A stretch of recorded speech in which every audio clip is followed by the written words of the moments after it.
രാഹുൽ ഗാന്ധി പ്രധാനമന്ത്രി നരേന്ദ്രമോദിയെയും അംബാനിയെയും അദാനിയെയും കടന്നാക്രമിച്ച് വീണ്ടും. ഈ രാജ്യത്ത് യഥാർത്ഥത്തിൽ നടക്കുന്നത് മേക്ക് ഇൻ ഇന്ത്യ അല്ല, മേക്ക് ഇൻ അദാനിയാണെന്നും മെയ്ഡ് ബൈ അദാനിയാണെന്നും അംബാനിക്കും അദാനിക്കുമാണ് രാജ്യത്തെ കോൺട്രാക്ട്സ് കൂടുതൽ കിട്ടുന്നത് എന്ന് രാഹുൽ ഗാന്ധി പറഞ്ഞുകൊണ്ടാണ് രാഹുൽ ഗാന്ധിയുടെ രാഷ്ട്രീയപരമായ ആക്രമണം അഴിച്ചുവിടുന്നത്. आज पूरी की पूरी सेब की इंडस्ट्री अदानी के हाथ में, हिमाचल का सेब अदानी के हाथ में, जम्मू कश्मीर का सेब अदानी के हाथ में। एयरपोर्ट में जाते अदानी टैक्स, पोर्ट में जाओगे अदानी टैक्स, सड़क पे चलोगे अदानी टैक्स, अनाज में अदानी टैक्स, सेना हथियार का प्रयोग करेगी अदानी टैक्स, कारतूस अदानी टैक्स। ये कब तक चलेगा?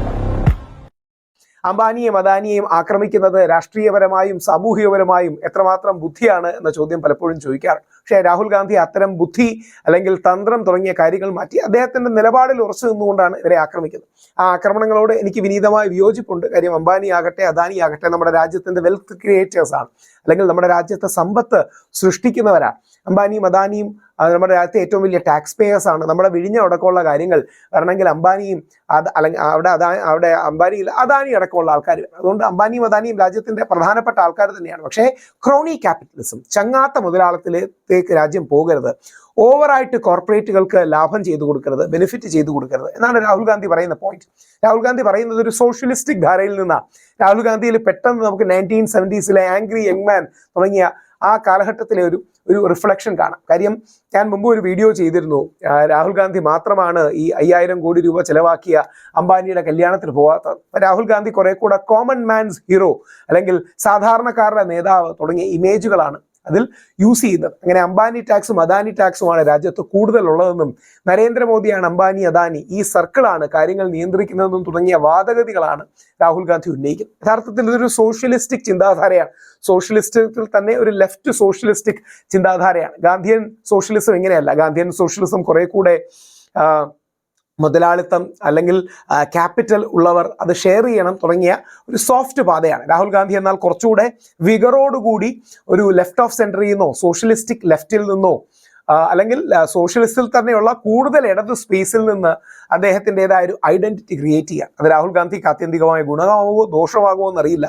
പക്ഷേ 2-3 കാര്യങ്ങളിൽ രാഹുൽ ഗാന്ധിക്ക് മേൽക്കൈ കിട്ടിയിട്ടുണ്ട്. ഒന്ന്, ജാതി സർവേ എന്ന് കാസ്റ്റ് സർവേ പറയുമ്പോൾ ശ്രീ നരേന്ദ്രമോദിയുടെ നിലപാടിൽ നിന്നടക്കം മാറി RSS അടക്കം അവസാനം രാഹുൽ ഗാന്ധിയുടെ നിലപാടിനോട് ചേർന്ന് നിൽക്കുന്ന നിലപാടിലേക്ക് എത്തി എന്ന് നമ്മൾ കാണുകയുണ്ടായി. ഇത് വളരെ കൗതുകമാണ്. 6 മാസങ്ങൾക്കുള്ളിൽ നരേന്ദ്രമോദി നക്സലുകളെന്ന് വിളിച്ചിരുന്ന അർബൻ നക്സൽ മനസ്ഥിതിയാണ് കാസ്റ്റ് സെൻസസ് ഡിമാൻഡ് ചെയ്യുന്നതെന്ന് പറഞ്ഞിരുന്നതിൽ നിന്ന് RSS അടക്കം കാസ്റ്റ് സെൻസസിലേക്ക് എത്തിയത് രാഹുൽ ഗാന്ധിയുടെ വിജയമാണ്.